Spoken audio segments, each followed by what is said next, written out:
Welcome class 11th. In today's class, students, in our previous class we have started history chapter 3rd, an empire across three continents, and in this chapter we have discussed about geographical location of Roman Empire, different sources of Roman history, administrative system of Roman Empire, and about early empire. And in today's class we will discuss about more, हम और ज़्यादा आज जानेंगे early empire के बारे में, Roman empire के बारे में. So let's start today study. आज हम रोमन एम्पायर के एक्सटेंशन की भी बात करेंगे. हम लोगों ने बहुत कुछ पढ़ा प्रीवियस क्लास में. रोमन एम्पायर लगातार बढ़ता हुआ जा रहा था, एक्सपैंड हो रहा था. रोमन रूलर्स लगातार, जैसे ऑगस्टस के टाइम पर भी हम लोगों ने पाया कि इनका जो एरिया था वो 3 कॉन्टिनेंट तक फैला हुआ था, इनकी टेरिटरी. तो ये काम कैसे हो रहा था, ये उस टाइम पर बहुत सारे किंगडम्स भी थे. कुछ फ्री जो किंगडम्स थे, जो प्रिंसली स्टेट्स थे, है ना. कुछ किंगडम्स छोटे मोटे राजा रहा करते थे उस टाइम पर भी. तो इन्होंने क्या किया था कि धीरे धीरे ये सब कुछ रोमन एम्पायर के अंडर में आता जा रहा था. रोमन किंग जो थे ऑगस्टस, उन्होंने कंटिन्यूअसली इस चीज़ पर जोर दिया, इस चीज़ पर ज़्यादा वर्क किया कि वो किस तरह से अपनी टेरिटरी को एक्सपेंड कर सके. तो उनके कंटिन्यूअसली वॉर्स चलते रहे, बैटल्स चलते रहे कुछ जो आसपास के किंगडम्स थे उनके साथ, और जीत जाने के बाद, वॉर को जीत जाने के बाद, वो पूरा का पूरा एरिया इनके द्वारा कैप्चर कर लिया जाता था. ठीक है. तो ईस्ट साइड के कुछ किंगडम्स थे, उनके अलावा वेस्ट साइड के कुछ किंगडम्स थे यूफ्रेट रिवर के पास, है ना. तो ये सारे एरियाज़ धीरे धीरे करके एक टाइम ऐसा आया जब सब कुछ रोमन एम्पायर के अंडर में आ चुका था. ठीक है. अब इनको फ़ायदा क्या होता था कि इनको एक बना बनाया साम्राज्य मिल जाता था, एक बना बनाया एरिया मिल जाता था जहाँ पर सब कुछ सिस्टमेटिक वे से पहले ही हो रहा है. वहाँ पर इकोनॉमिकल एक्टिविटीज़ भी हो रही हैं, वहाँ पर हर तरह से इंक्रीमेंट, मतलब प्रोडक्शन का काम हो रहा है ना. वेल्दी स्टेट्स थे ये, वेल्दी किंगडम्स थे, जिनको जीत जाने के बाद ये वेल्थ जो था वो सब कुछ किसका हो जा रहा था, ये रोमन एम्पायर के अंडर में आ जाता था. एक एग्जाम्पल यहाँ पर बताया गया है हेरोड्स किंगडम के बारे में, और ये बताता है कि वहाँ पर उस टाइम पर 5.4 मिलियन दिनारी is a type of currency, है ना. वो सिल्वर कॉइन्स को कहा जाता है. तो 5.4 million silver coins per year वहाँ पर हो जाती थी. इतने के फ़ायदे होते थे, इतना का प्रोडक्शन वहाँ पर हो जाया करता था, जो आज के टाइम का 1,25,000 केजी गोल्ड के बराबर था उसकी वैल्यू.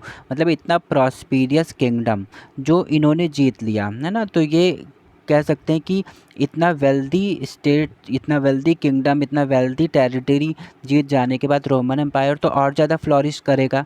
तो इसी तरह से बहुत सारे किंगडम्स जो बहुत ज़्यादा रिच थे, वो सब कुछ जब रोमन एम्पायर के किंग इसको जीत जाते थे वो इनके अंडर में आ जाता था, और उनकी प्रॉस्पेरिटी और उनका वेल्थ और ज़्यादा बढ़ जाता था. क्लियर. तो एक बहुत बड़ा साम्राज्य था रोमन एम्पायर. इटली को छोड़कर बहुत सारे जो और अदर वहाँ पर प्रोविंसेस थे, वो सब कुछ रोमन अंडर के अंडर में था. यहाँ पर टैक्सेशन का सिस्टम भी चलता था. जैसे गवर्नमेंट की इनकम आज प्रेजेंट टाइम पर भी हम देखते हैं, या दूसरे कंट्रीज़ में भी देखते हैं कि गवर्नमेंट की इनकम होती है टैक्सेस से, है ना. तो टैक्सेशन का सिस्टम भी उस टाइम पर चल रहा था. लोगों से टैक्सेस वसूल किए जाते थे, जिससे गवर्नमेंट का वेल्थ बढ़ता था और गवर्नमेंट और ज़्यादा प्रॉस्पीरियस हो जाती थी. ठीक है. तो इस टाइम पर रोमन एम्पायर जो था वो फैलता जा रहा था, स्कॉटलैंड के बॉर्डर से लेकर आर्मेनिया तक, बल्कि ये सहारा तक, जो कि यूफ्रेट के पास. और कई बार ऐसे भी एग्जांपल्स मिले हैं कि रोमन एम्पायर उनके भी आगे तक फैला हुआ मिला है ना. और आगे तक इनका रोमन एम्पायर एक्सपैंड किया हुआ दिखाई देता है. ठीक है. तो ये माना जाता है कि एक एक बहुत बड़े साम्राज्य, एक बहुत वास्ट यहाँ पर थी, एम्पायर थी, रोमन एम्पायर। तो इनको रूलिंग में तो बहुत सारे प्रॉब्लम्स आते ही रहे होंगे, है ना। इतने बड़े एम्पायर को कंट्रोल कर पाना, एडमिनिस्ट्रेट कर पाना, वो भी इतने सारे डाइवर्सिटी के साथ, क्योंकि जो कैप्चर किया हुआ एरिया होता था वहाँ पर तो दूसरे टाइप के दूसरे कम्युनिटी के जो इनसे बिल्कुल डिफरेंट हो सकते हैं और डिफरेंट कल्चर से बिलोंग करने वाले लोग होंगे, है ना।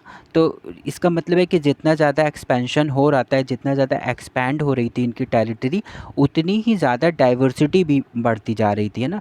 तो इतनी डाइवर्स पॉपुलेशन को, जो कि ऑलमोस्ट 60 मिलियंस पॉपुलेशन उस टाइम पर थी, जब हम सेकंड सेंचुरी की बात करते हैं, हाफ सेकंड सेंचुरी की बात करते हैं, उस टाइम पर लगभग 60 मिलियन 60 मिलियंस की पॉपुलेशन थी, वो भी डाइवर्सिटी के साथ, डिफरेंट टाइप के लोग, है ना। तो उनको कंट्रोल कर पाना, उनको एडमिनिस्ट्रेट कर पाना बहुत डिफ़िकल्ट टास्क रहा होगा। क्लियर। उस टाइम पर कुछ अर्बन सेंटर्स थे, यानी सिटीज़ थी, जो मेडिटेरेनियन सी के शोर्स पर थी, उनकी लाइंस पर थी। वो कौन कौन से सिटीज़ थे? बिगेस्ट जो सिटीज़ थी वो थी कार्थेज, अलेक्जेंड्रिया, एंटियोक। ये 3 जो थे ये बहुत ज़्यादा फेमस और बहुत बड़े अर्बन सेंटर्स थे। ठीक। अब ये पूरे इस इम्पीरियल सिस्टम के बेडरॉक की तरह काम कर रहे थे। क्यों?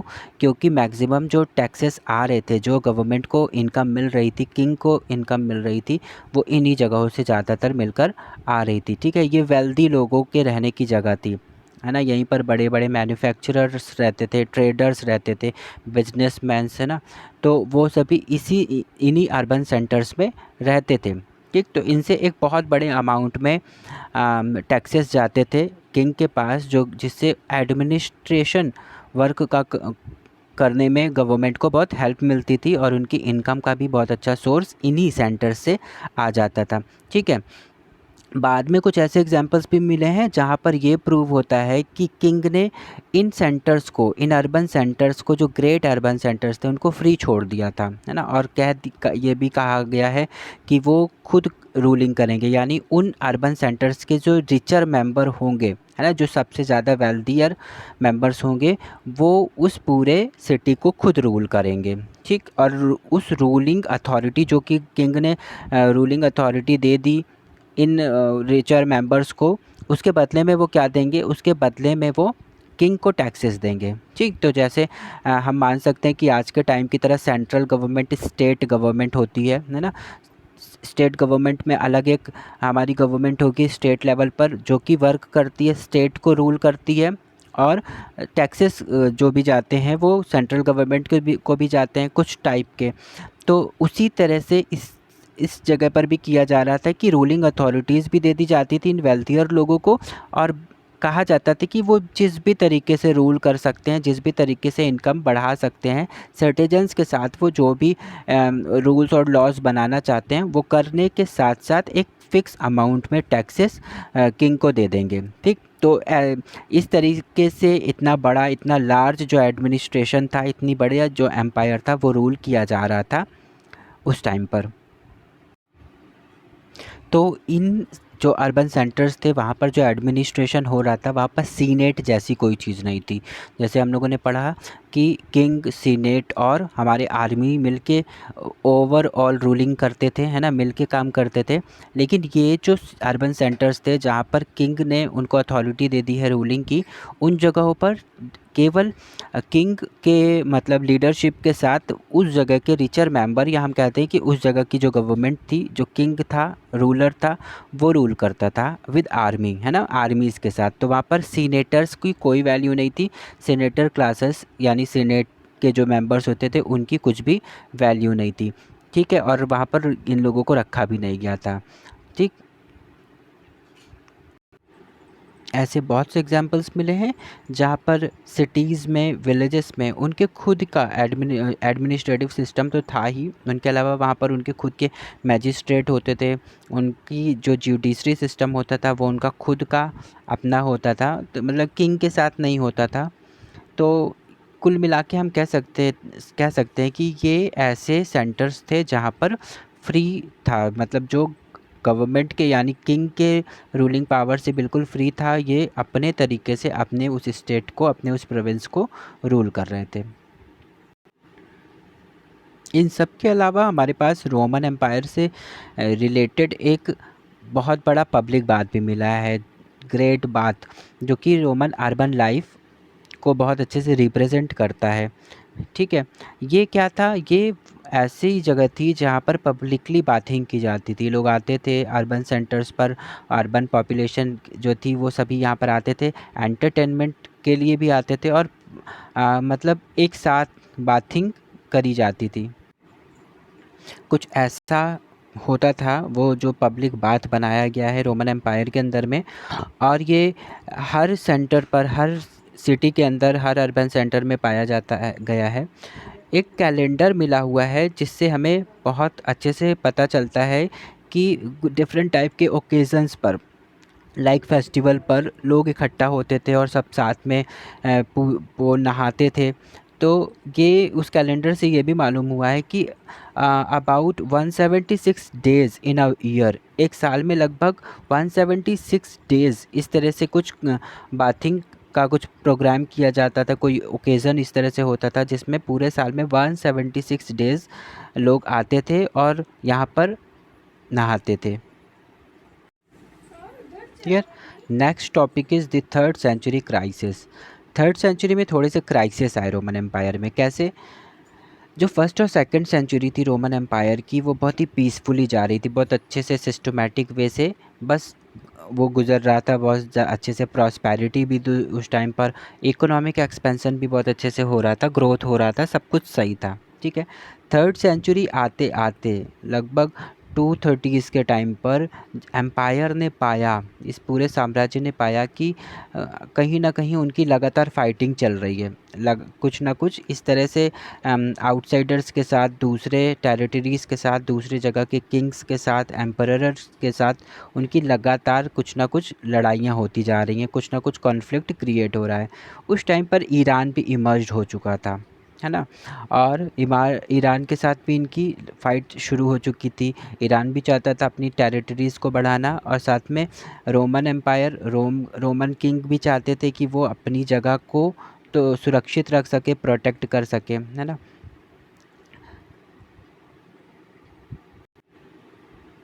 उस समय ईरान का जो किंगडम था, ईरान की जो डायनेस्टी थी, जो बहुत तेज़ी के साथ रोमन एम्पायर के अंदर आना चाह रही थी, वो थी ससानियंस।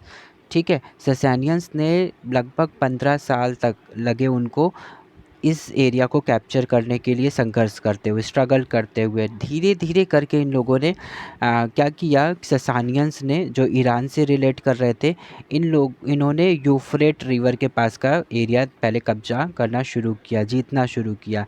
देन एक रॉक इंस्क्रिप्शन भी हमको मिला हुआ है जिसमें बताया गया है, शाहपुर वन नाम का एक ईरानियन रूलर है जिसने ये बताया हुआ है, जैसे किंग्स होते थे ना, अपने अचीवमेंट्स को वो इंस्क्रिप्शंस में लिखवा दिया करते थे, तो वैसे शाहपुर फर्स्ट का, जो कि वो ईरानियन रूलर था, उसने एक इंस्क्रिप्शन बनवाया हुआ था।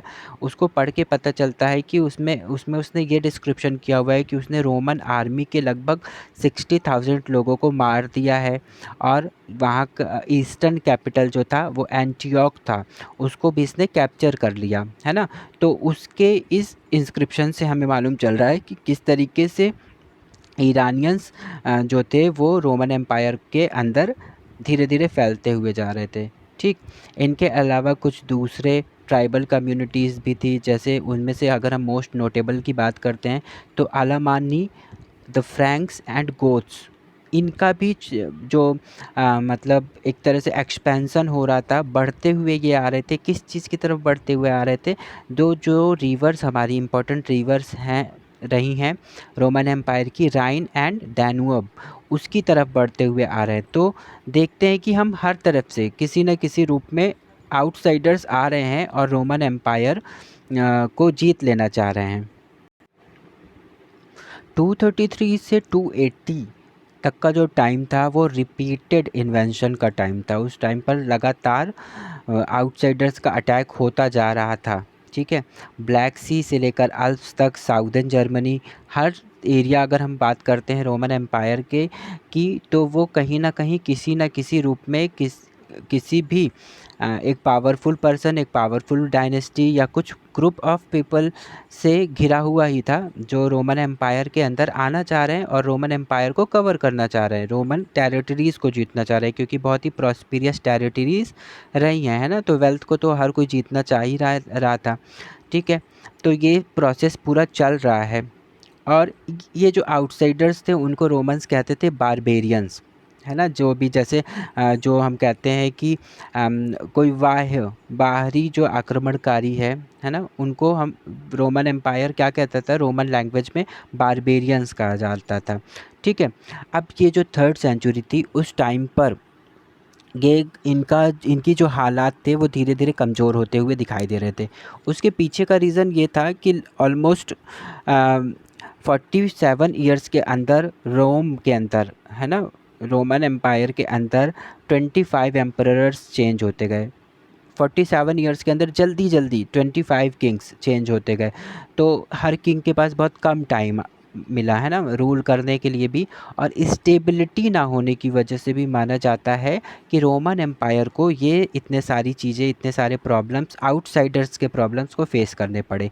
नहीं तो अगर ये हो सकता था कि अगर कोई एक ही रूलर होता जो स्टेबल होता, वहाँ पर कुछ टाइम तक वहाँ पर रहता, तो एक टाइम लगता है किसी भी चीज़ को प्लान करने में, खुद के प्रोटेक्शन में, या वो स्ट्रैटेजीज़ को प्लान करने में जिनके थ्रू वो खुद अपनी टेरिटरीज़ को सेव कर सकता है ना, प्रोटेक्ट कर सकता है। लेकिन 47 ईयर्स के अंदर ही 25 किंग्स का जल्दी जल्दी जल्दी जल्दी चेंज हो जाना, ये वीकनेसेस लेकर आई रोमन एम्पायर के अंदर, ठीक है। तो धीरे धीरे रोमन एम्पायर के ऊपर आउटसाइडर्स का अटैक होना अब शुरू हो चुका था। क्लियर। तो एक अच्छे रूलर की कमी की वजह से, एक अच्छे किंग की कमी की वजह से, एक प्रॉपर जो प्लानिंग होती है टेरिटरी सेव करने की, या एक प्रॉपर प्लान जो चाहिए था गवर्निंग के लिए, वो उन चीज़ों की कमी की वजह से रोमन एम्पायर अब धीरे धीरे डिक्लाइन करने की पोजीशन पर आ चुका था। Clear. So students, in our next class we will discuss our next topic, gender literacy and culture. Till then take care and have a nice day.